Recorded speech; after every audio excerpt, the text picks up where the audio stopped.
Hey, Kevin, good morning. Morning, Tom. Good to see you. Yeah, long time. It's like Yeah, 3 weeks, right? Or whatever since, it has been, and I got to see you earlier this week, which is good, but we'll talk about that a little bit today. But yeah, it's we've been away from around the horn, and I guess the nice part of it is that we still got out while we were both traveling. Last few weeks, we've got emails out to folks, so we still do our daily or our Friday morning around the horn. Email has still gone out, so we got that piece done. But to get together here for a broadcast has been it's been a bit. And actually, after today, we just have one more this year. wow, is that true? Man, okay. I think that's what we scheduled, right? Next Friday's the 16th, I think it is, and we go right into holiday stuff. So yeah, we'll jump into Yeah. January after So that. we'll So get ready for season two, because season yeah, two there we go. is really where the Right. fun's going to begin. We're gonna have to see if the network will pick us up for a second season. Yeah. All right. Well, let's get into this so that we can Yeah. impress the network.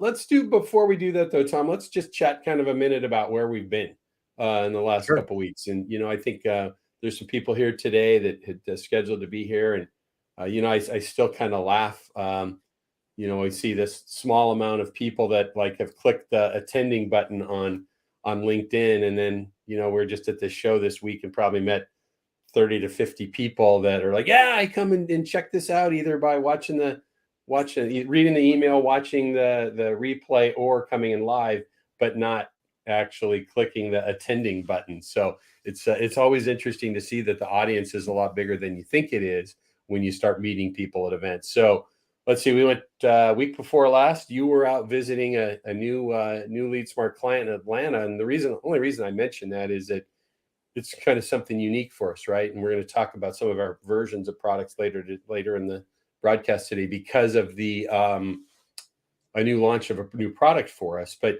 our typical user of our product is a manufacturer, a distributor or dealer, or a manufacturer's rep or independent sales agent. But you were back working with a buying group in the Jansan arena, which is pretty cool. That's actually going to use our platform and with LeadSmart and much of the features that manufacturers and distributors use to manage and run their entire buying group and communicate through our portal system and so forth. So that was pretty cool. I was really glad you were able to get back and do that. Yeah, and not only did I get to spend time with them, but I also got to spend time with some other prospects and customers. And I think I wrote a blog or a LinkedIn post on this, but I was very, as I said in my LinkedIn post, there was never any conversation about, layoffs, downsizing, cutting expenses, all of that. There were three themes that jumped out. One is, hey, how do I use data and analytics to drive sales going into next year? How do I better train my people so that my people are able to really take advantage of all of this in the new world? And how do I adjust better to the new buyer journey? Those are, so to me, those were really proactive actions rather than reactive actions. Yep. And I was just, again, and I heard the same thing last week at our show, right? And talking to literally 200 different companies last week in our trip to the AD show. Again, very similar messaging, which was very refreshing to hear. It's not that anyone's ignoring what's going on in the world, but rather than reacting and cutting and reducing and running for shelter, they're figuring out how to be more optimized, more productive, and leverage technology better. So right. I think that old phrase of cautiously optimistic really lends itself here, because, so let's go back 2 weeks ago. You were out visiting that partner, and then went to our new client, and then went to see a large new customer that we hope will be joining us in the next few weeks in the South. And I was in Florida for the Industrial Supply Association's Fall Summit, which was their Women in Industry sessions, their Emerging Leaders track that they had there as well. And then they had another one that we sponsored or helped sponsor for, they called it SalesWorks, for manufacturers and independent sales agents or independent manufacturers representatives to learn how to basically work together better. And, my buddy and our friend of LeadSmart, Lee Richards was there talking about and leading that whole track. Lee's with the Brooks Group.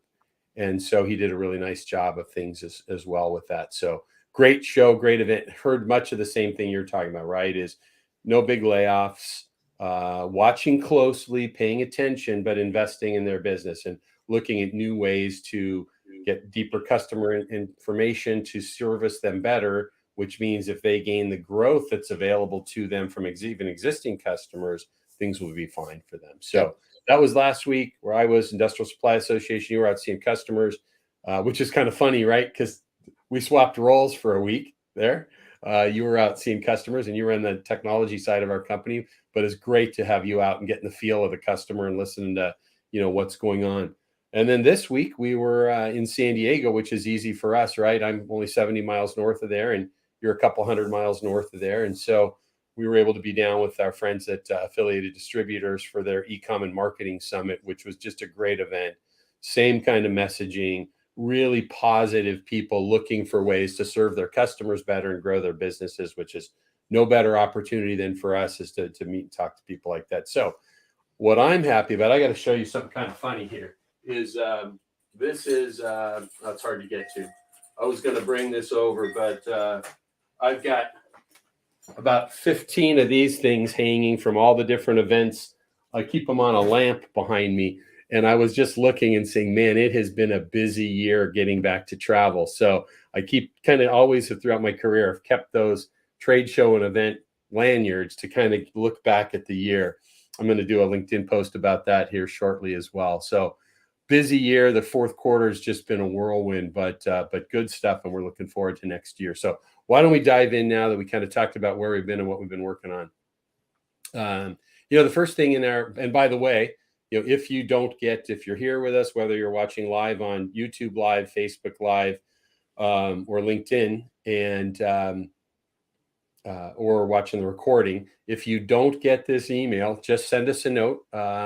You can do it if you're here live here through the chat, or if you're watching the recording, hello@leadsmarttech.com. Send us a note. We'll get this out to you every week. We've got a few thousand people that get this every week, and we get a good response from it. So, in fact, I was talking to a distributor Wednesday afternoon after you left San Diego, and she said one of the reasons she looked us up and popped in is because she reads this every week. So, kind of like that. So in the news, right, we're talking about construction adding jobs. My thought with that one, as you go in and read that from Industrial Supply, it's kind of a double-edged sword, right? Because there's jobs being added, but in reading another article about the construction industry and building trades, they're still having some supply chain pressures, and not just that they're adding these jobs, but just like everybody else, they're having trouble finding people. So I think we've got some good push on the economy, and then we've got some influences that kind of makes pushing that forward has a little resistance to it. So we're gonna have to see what the next few months hold with that. Yeah, it looks like it was pretty stable year over year. Yeah. So not, again, probably some different types of jobs, different situations, but again, nothing No falling huge through contraction. No Right, huge right. contraction that we, Right. turn the news on and, doom and gloom. So that's good stuff. Kind of popping ahead to that article on European companies engaged in B2B e-commerce. I just kind of found that interesting as we were kind of looking through what we were going to talk about this week from article standpoint. And, there's a lot of European companies that are both European and UK companies that are doing business in the US, both from a distribution standpoint and a manufacturing standpoint. So kind of watching what's going on B2B e-commerce and so forth and digital commerce in those countries is great. The ones that kind of that hit me as we look at this infographic about this was that they're looking at this as 84% of those companies, right, that are working on this are really looking at it as a standpoint for an opportunity for more exports, right? So if we think about that, we don't talk about that a lot about foreign buyers when we talk about digital commerce or e-commerce typically.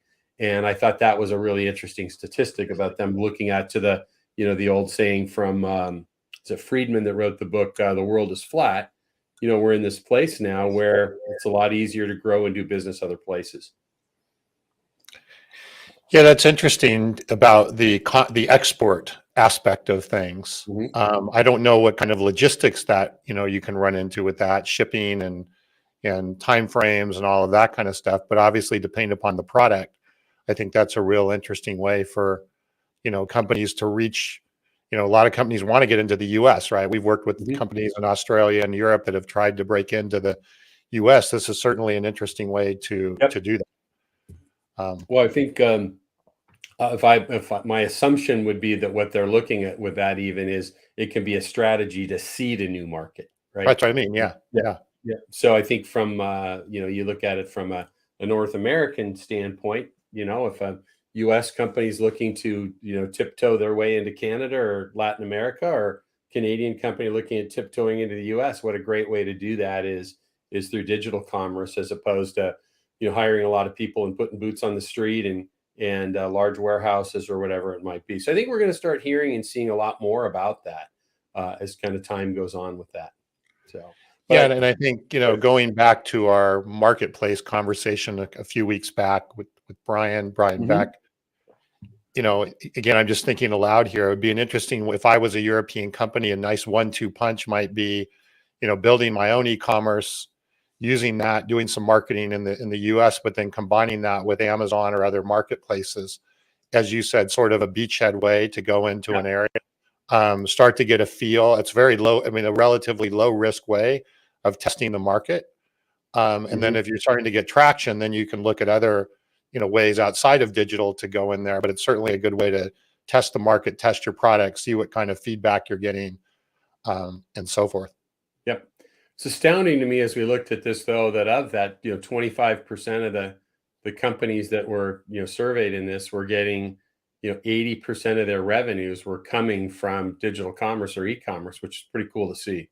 So it's growing everywhere we look. It's not really something you can avoid. And the conference we were just at this week was all about that and growing digital commerce as well. So some big numbers there too, right? Yeah, those are pretty staggering amounts of numbers on the other side. I guess it's not a fad. It's not going away. Well, and it's interesting. We talk about this a lot. In fact, we had an opportunity to see. You mentioned Brian Beck earlier. We had a chance to see him in San Diego this week and chat a couple of different times. And it's for so long, and this has been a challenge, right? Is if you're a manufacturer, you've got to make sure that your products are being seen in the marketplace. They're being represented the way you want to be represented. You have control over your brand message, because if you don't do a good job of that, as we talked about with Brian, is that, and by the way, we've got recordings of that. That's on our YouTube channel, right? Tom, is the recording of that webinar with Brian? Yep. So if you just search Lead Smart Technologies on YouTube, you can see a replay of that webinar with Brian. But one of the challenges, right, is if you're not controlling your brand specifically on Amazon and other places, somebody else can grab that and start controlling your brand message. And it's a whole lot easier to do that work up front than it is to try and recapture that. But there's been so many major brands who have been kind of late to that party because they've been looking at competing, the viewpoint of their distributors and dealers potentially being that they're competing with them, when the reality of it is right now, those e-commerce platforms, whether it's Amazon or many of the other ones, is they're just another distributor, right? They're not getting any support differently. In fact, a traditional brick and mortar distributor or dealer is going to get far more support than that mechanism. It's a go-to-market strategy that they just really have to be looked at as another competitor, so to speak, in the marketplace. But brands cannot avoid being in that space. So important stuff. Yeah, and I just want to add one more thing before we leave e-commerce. And we just had a call with a new customer a few minutes ago before we got on here, and definitely heard a lot of this at the show as well. And what's exciting to me is, as a Lead Smart and looking at it from the CRM perspective of things, is that we're starting to see, if we look back 6 months, 9 months, people would talk about, well, can we track transactions in Lead Smart? Can we track the actual sales or the orders and all of that? And that's great. But now what people are starting to ask about is, can we also track traffic? I look at traffic and transactions are two different things. Yep. Who's coming? what companies are coming to my e-commerce site? What are they doing? Are they abandoning carts? Are they doing certain things? And then how can we use the CRM combined with the other touch points that we have with those companies to help have better communications and a better customer experience? So Yeah. what we're seeing is that, e-commerce is not just a tool for transactions, but it's also a tool for potentially getting some insights and intelligence on traffic and who's interested, and then be able to use that in a way that you can, leverage that with other channels and other things that you're doing in the business. And I think that's going to be a trend for next year. I mean, I'm seeing it already. I think that'll be a big trend next year, is how do you leverage your e-commerce site for not only transactions, but for traffic and insights as well. So. Yeah. I think that's a really good point. As you talk about that, and we'll stay here for just another moment, is, I think Brian mentioned when we did that session some statistics. I think we heard those as well this week at the conference we were at. But for traditional B2B, wholesale distributors, a very small percentage of their revenue that comes through e-commerce is actually somebody clicking a buy box and following through the whole process. But the bigger part of it is kind of, as you were talking about, is information gathering. And what we're hearing a lot more now from LeadSmart customers is what they're really seeing is that their customers are building orders on their website. And then they're pushing that order through without completing the transaction. That distributor is grabbing that data, and then they use that almost as like purchase order, right? Mm-hmm. So they're doing digital purchase orders, so to speak, which is pretty cool to see. Mm-hmm. But what they've never had before, to your point, right, about capturing data, is now, though, we get to see if they're doing that, so-called digital purchase order, right? What else were they looking at that they didn't put on that purchase order, right? How often are they coming? Now we round out that data across the board that says we just have so many more deep insights, right? So if they've been, say you're a Milwaukee tool dealer, right?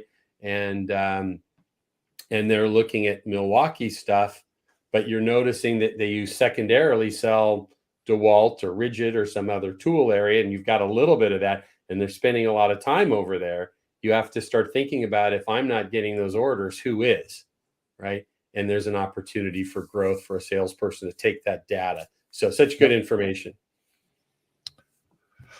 All right, let's move on. Yeah, I thought we would get some rocks thrown at us about talking from some of the distributors that are typically here talking about manufacturers being on platforms, but so far no rocks thrown at us in the chat. It's good. So this is kind of interesting, and I want to introduce kind of a new topic that we've not talked about before, but we're trying to, with what we do here each week with Around the Horn, really bring kind of some new things to folks in wholesale distribution that maybe they're not really thinking about. And it's really interesting, as I read this article and talking about this whole term Industry 4.0, and we hear that a little bit, in the concept behind that, right, is this being referenced is, and some people are looking at it as I 4.0 or Industry 4.0. And we started with an industrial revolution, was steam powered things and so forth was kind of number one. Then we got mass production with Ford being able to do the first conveyor belt and so forth. That was kind of 2.0. Then we started bringing automation and computer systems in for 3. But now really what we're talking about with 4.0 of the industrial revolution is all of this intelligent data that we spend a lot of time talking about. But now we're talking about not just companies' data, but Internet of Things data, satellite data, all different types of data, from sensors, artificial intelligence that we're gaining data from, and what are we doing with all of that? And we've kind of alluded to this in many of our conversations, but it becomes quite interesting for us. And one of the other pieces of that we kind of wanted to introduce into today's topic, and part of it was, I know this is something you're passionate about, Tom, and we talk about is the blockchain, right? And using that whole blockchain, right, to streamline supply chain, to streamline ordering processes, to streamline how we work with, partners on contracts and so forth. And, the blockchain is something, and you mentioned this earlier, and I think we'll talk about it a little deeper, is that, many, I won't say most, many people think blockchain and think cryptocurrency watching the meltdown of cryptocurrency. You've got FTX that was sponsoring sports stadiums that's crumbled and bankrupt, and so there's that negative connotation or caution that maybe some people from our generation look at within cryptocurrency. But those two things are not synonymous, right?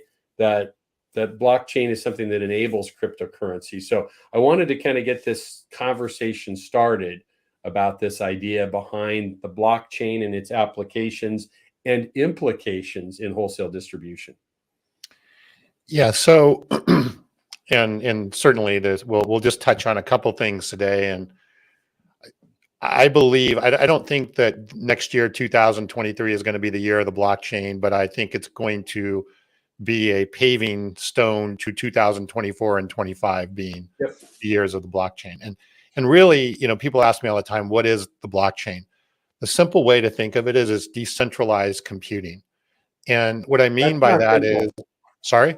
That's not a simple statement for some. Well, I was going to explain it. Give me a second. Right. So if you think about the way that most computing is done today, you have a server or you have something that's somebody owns, right? So you may have a server in your own business, you have your own e-commerce site. Even if you're doing stuff with Amazon, right? It's all owned by Amazon. Amazon is centralized. So there's a centralized entity. It's your company or some other entity that is responsible for the computing that's being done. And that's what is centralized technology or centralized computing. What the blockchain does is allows organizations to have this computing structure, but not have it owned by any one person, and have it shared across the blockchain in a very, very secure way. But at the same time, it opens up the door for a lot of very interesting ways of doing transactions and coordination, because again, not one person is owning the computing platform that you're doing, or one entity that's owning that computing platform. So at a high level, that's what blockchain is. It's decentralized computing versus centralized computing, which is what we all know. And if you really think about it, everything we do now, somebody owns the servers or the computing or whatever it is owned by somebody, and that's why it's considered centralized. Now, again, we can talk later about how that all works and why it's secure and all of that. But let's just for a minute, it is true, right? It's a very secure and it's a very becoming more and more efficient way of doing that. Again, as your point, Kevin, it's gotten a bit of a black eye, because blockchain is what this decentralized computing is what has enabled cryptocurrency, right? Bitcoin is a decentralized currency. It's not owned by anybody. It's not owned by a country. It's not owned by a bank. It's not owned by anybody. And so Bitcoin, as an example, has been enabled by the blockchain, as well as Ethereum and all the other sort of, scamish tokens and currency that have been created that have created a little bit of the black eye on that industry. So yeah, it's definitely been polluted by that, but it doesn't actually take away the power of the blockchain. And if you want to look at the plus side, a lot of the crypto and a lot of the things that have gone on over the last, couple of years or 3 years have actually really improved the technology that's available with the blockchain. So there's a lot of us that, in business, the beneficiary is us in business, is how do we take advantage of that? And so this whole area of blockchain as a strategy is really the way to look at it, is a decentralized computing strategy, and how that can then be used with, other things like you have here, artificial intelligence and all of that, really is going to open up some very interesting applications, and just, I think, make business a lot more seamless and so forth along the way. But I'm sorry about that. I'm glad the way you really kind of unpacked all of that. And I wanted to ask you a couple questions, because, I have 30,000 foot view of these things. You're a, computer scientist and technology guy, and have been following this really closely, blockchain and crypto. But I want to unpack a little bit more, and we don't need to spend a lot of time because we don't have a lot of time left today. but I would like to kind of unpack the security side of it, and then let's kind of dive in, Tom, to, so I guess maybe the sharing of the data, right? Or if I've got my data in the cloud, that's one thing. If I've got my data in a closet, I can kind of be participating all of this with my own servers or through others. Is that correct? Well, again, yes, but both of those examples, whether it's cloud or on premise, is still a centralized computing Yes, strategy, but if I right? want to You're participate, right, right. if I want to participate, is that correct? My data can be shared to the blockchain, right? You can put data out on the Mhm. blockchain. You can put data and even applications out on the blockchain Yep. versus on a traditional centralized environment. Right. And then again, without going, that opens up a whole lot of other interesting capabilities because it isn't in a centralized environment that's there. Yep. So Now, that'll kind of lead us. The reason I asked that'll kind of lead us to some applications tying to wholesale distribution in a moment. But if we take a step back, can you do 30, 45 seconds on the security side of it, just as an introduction to security side of that? yeah, Because that will it's be basically important. and I'll try it. It's basically all about encryption. So everything that's out there is encrypted in two ways. It's set up so that it's what's called immutable, which means it can't be changed. Somebody can't go in and start changing what's out there and what's been basically put out there from that perspective. But the other part is the encryption capabilities and so forth are just super powerful.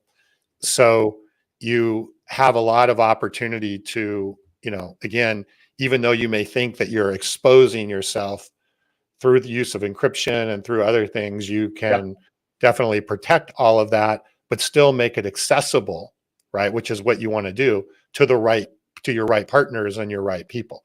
So that's a great description of that, Tom. And so I want to take this back to, the audience that we speak to through this from a standpoint of what came to my mind, right, is because I go way back in wholesale distribution from, loading up the back of my SUV with a bag full of quarters and, knowing where every payphone was for 200 miles, to cell phones, to computers, and and then email transactions, and then some online ordering opportunities. And we've always been worried about that security standpoint, right? And what triggers for me is, I remember when I was a manufacturer's rep, right? We were always extremely cautious about sharing like a pricing quote, pricing book or a quote in just a spreadsheet to somebody because of the risk that somebody could, bad intended, change something in there and say, no, you sent me this file and the price is right here.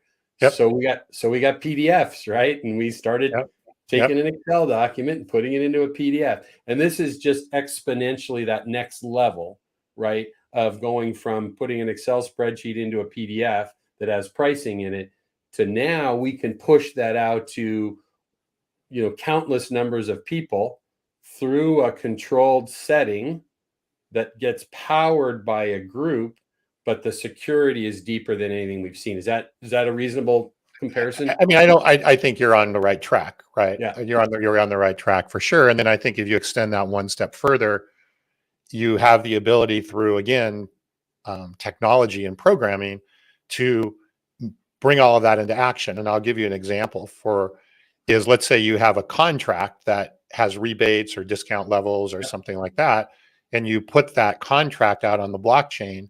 Now, based around achieving those discount levels, rebate levels, the computing that it goes, the smart contract, so to speak, or the smart computing that goes along with that can now automate a lot of that and track all of that and coordinate all of that for you. So, and even to the point of handling payments, if that's what you wanted it to do. Right. So Yeah. it's very, again, when you really start to take a step back and think about the possibilities, right? It's mind-boggling on what are the possibilities. The technology is still in its early stages, right? Yep. But it's rapidly coming. And like I said, I think over the next year, you're going to see some very interesting applications of using blockchain. You already are seeing this in this article by some of the big players. Are talking about FedEx and UPS and some of the other, big players in there that are there. But it's going to become accessible to the mainstream and the independent distributor, and not just always the big guys. Yeah. And we're working on some stuff as well that we'll be sharing next year as well. So, Well, that's what I was going to relate that to, right? You've got some really cool. Hey, Ron Paulson's here. Well, it's great to see. Thanks, RP, for joining us today.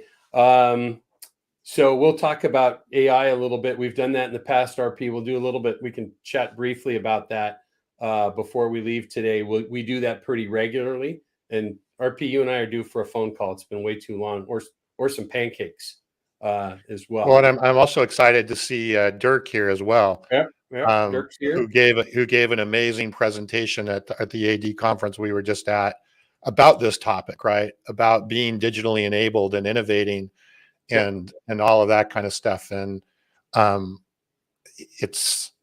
I get excited about it as a technology guy. You know the industry and been in the industry much longer than I have, Sure. but as I get to know this industry so much more and I see all the different things that come together, especially in this ecosystem, the potential of things like AI and blockchain and all the stuff we're talking about Right. to really, I don't know, industry 4.0 could be a major difference between 3.0. It should almost go from 3.0 to 10.0 in terms of what's possible. Yeah, I think you're right on track with that. And this kind of all ties back to what Dirk was talking about, and Joe Sisman from Forrester the day before Dirk's keynote gave a keynote as well. And we were back to that area of talking about platforms, right? And we talk with a lot of our customers, you can buy a piece of software and it's, to your term you use regularly, a point piece of software. But when you start talking about platforms, which our system with LeadSmart is a platform, we can go, and we were on the phone yesterday with a major North American wholesale distributor who is seeing the value of that can move, not just a CRM system or customer intelligence system, but now that platform can kind of move out into other parts of their organizations within operations and so forth. A big differentiation between platforms that Dirk was talking about and point software system. And I think the blockchain just becomes another platform. And to RP's comment here about, talking about AI within distributors, AI becomes very interesting, but, RP will unpack this more over time. But, Tom brought something up that really helped me look at AI. And quite a while ago, we talked about this about a year ago, we've probably all had that experience where we've used a CRM before. And we go in and I look, and Ron Paulson that's with us today is a retired senior executive from Grainger, but I could have looked a few years back into my CRM and I might have 4 Ron Paulsons there, or 7 Mitch Lewinsky that's there, and Darren Rawson that's there, or whatever. Which one do I put my notes into, right? And so which one of those do I do that with? And now I don't use my data well. So when we have clean, pristine data, we can do a lot more with. And Tom, the thing you've been talking about so much recently about the challenges with AI and even machine learning, because sometimes folks that tout AI, it's kind of really machine learning, or what's the other term you've used? Deep learning. Deep learning, So, right? yeah, I mean, again, we might want to do an episode in season 2, right? Yeah. That really we dig into the layers of AI and what is the definition of AI. But regardless of what we call or how we define AI, it's predominantly going to be dependent upon data. And so the key, obviously, and I had lots of conversations with people on this earlier this week at the show. There were 2 things that I heard from customers that are getting in their way, if you want to call it that, from being AI. One is data. And the second is having resources in their organization that would be able to work on this type of stuff, right? And put it into place. So anyway, but that all said, I think there is a tremendous amount of opportunity for use of AI with distributors. We could talk about that separately. You can also, we will do that. Yeah. And I think if we really wanted to get deep on this at some point, I would like to talk a bit about AI and the blockchain and how those 2 actually could work together. Right. In fact, maybe we'll do a webinar or something on that. Because when you start combining those 2 things together, you start to really start to see some, that you talk about 1 + 1 is 8 in Yes. that situation that's there. Right. But before we get ahead of ourselves, there's some fundamental things, and this is what I was, and a lot of the conversations we had at AD was, okay, this is where we want to go, but let's start thinking about some fundamentals that we have in our organization. If you're tracking data in spreadsheets and you don't have CRM and you don't have some of these fundamental core pieces and you don't have a platform as you described or whatever, right? You're not going to be able to evolve at least easily into these other places that are there. Well, and trying to leapfrog from Google Sheet to AI in one jump is not generally going to be a practical strategy. So, and to your point there, right, and back to RP's comment with this, and again, we'll unpack this more as in the future. But with this right now, we're looking at, with our platform, CRM and customer intelligence system, what we're really seeing is the vast majority of wholesale distributors either have no CRM or customer intelligence system in place, or they have an antiquated, or maybe they even bought a Salesforce, but they've never implemented it in a way that brings value to their business. So one of my cautions have been, because we talk to people so often about siloed data, right? And it's kind of where I was leading earlier, and you share this all the time, right? As we had e-commerce data, ERP data, maybe some CRM data, hundreds of spreadsheets, and some marketing automation data, and they're all siloed and they're not talking, right? And so we're now kind of talking about blockchain earlier, right? AI. Siloed data is the most dangerous thing that you could have in this setting, to want to jump into that world. And so, to RP's comment, my personal view of this topic is, with AI is, if you're, perhaps a Grainger or a Fastenal or, Henry Schein, some of the, larger distributors out there in different vertical channels, and you have large teams that are managing technology and data and keeping it pristine, AI starts to look really good. When you're a $100 million a year wholesale distributor of pipe valves and fittings or whatever it might be, and you have data everywhere and you're not even clear if the siloed data is good data, machine learning and AI becomes almost impractical in some settings, right? Yeah. And again, I know we're kind of running short on time. I don't want to, but I'll just it's not even so much siloed data that's the problem, is the siloed data creates the problem. Yep. And the problem is that as you try and aggregate that siloed data, right? How many times is Kevin Brown in different siloed places?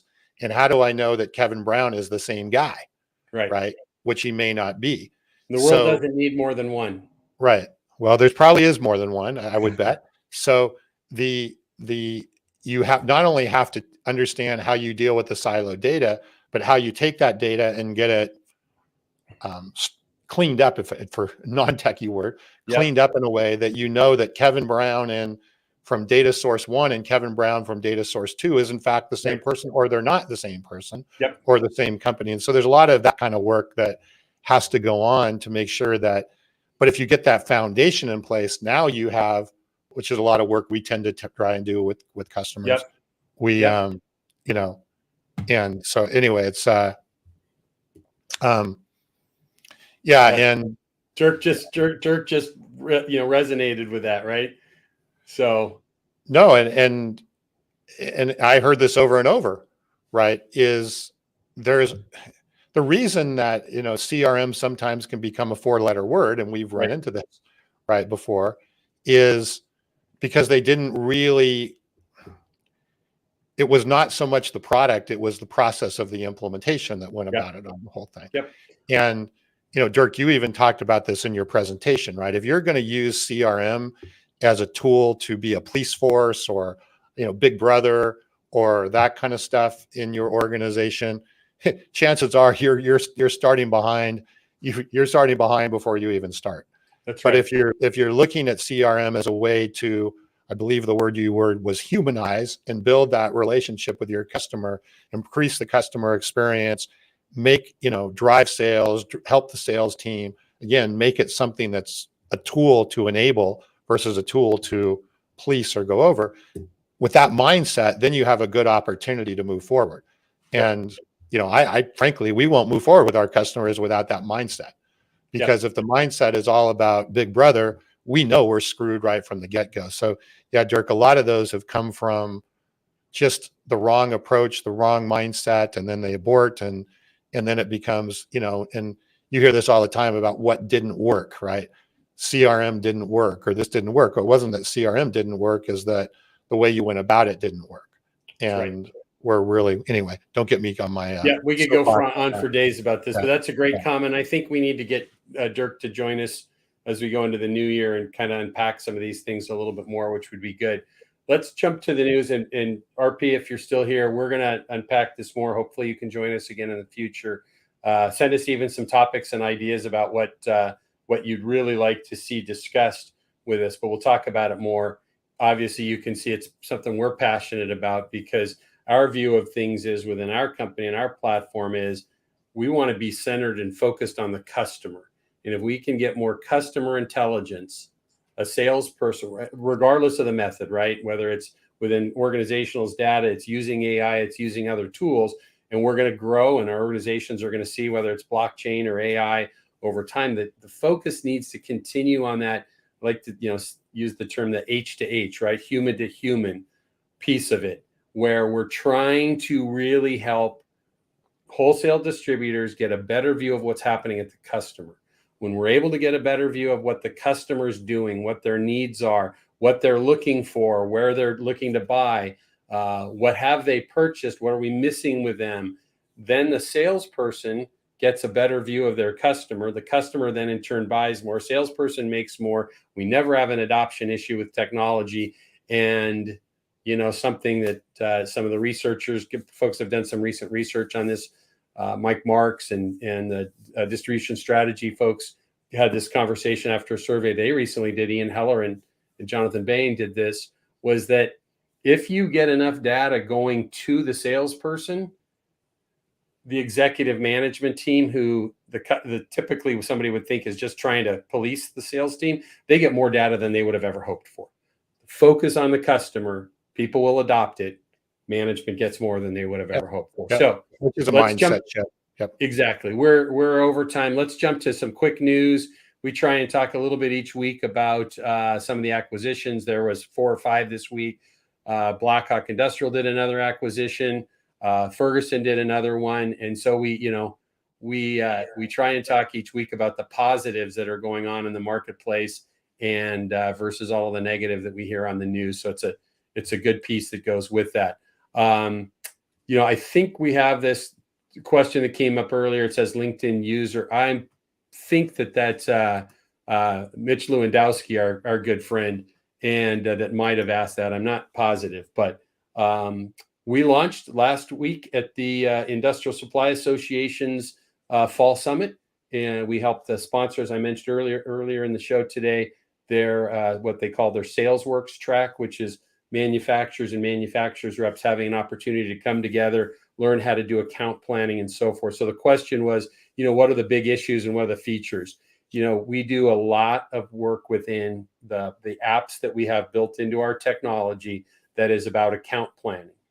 And one of the main features with LeadSmart is that, and our system within the LeadSmart Channel Cloud system, is that when you have a manufacturer using our system, a distributor and or a manufacturer's rep, they can all communicate live in real time on our platform.